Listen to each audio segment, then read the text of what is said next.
தேர்தல் வாக்குப்பதிவு நாளன்று பணியில் உள்ள ஊடகத்துறையினர் தபால் வாக்களிக்க ஏற்பாடு செய்யப்படும் என தேர்தல் ஆணையம் தெரிவித்துள்ளது. தேர்தல் வாக்குப்பதிவு நாளன்று பணிபுரியும் ஊடகத்துறையினர் தபால் வாக்களிக்க ஏற்பாடு செய்ய வேண்டும் என பல ஆண்டுகளாக கோரிக்கை விடுத்து வந்தனர். அவர்களின் வேண்டுகோளுக்கு இணங்க தபால் ஓட்டு வாக்களிக்க ஏற்பாடு செய்யப்படும் என்றும், இதற்காக அனைத்து மாநில தலைமை தேர்தல் அதிகாரிகளுக்கு இதுகுறித்து சுற்றறிக்கை அனுப்பப்பட்டு உள்ளதாகவும் தலைமை தேர்தல் ஆணையம் தெரிவித்துள்ளது.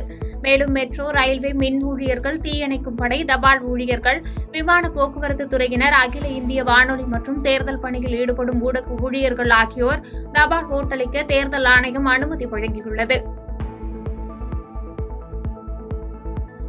பாதகம் செய்பவரை கண்டால் நாம் பயங்கொள்ளலாகாது பாப்பா, மோதி மிதித்து விடு பாப்பா, அவர் முகத்தில் உமிழ்ந்து விடு பாப்பா. அண்மை செய்திகளை உடனுக்குடன் தெரிந்து கொள்ள இணைந்திருங்கள் இயம்நாடு தொலைக்காட்சியுடன்.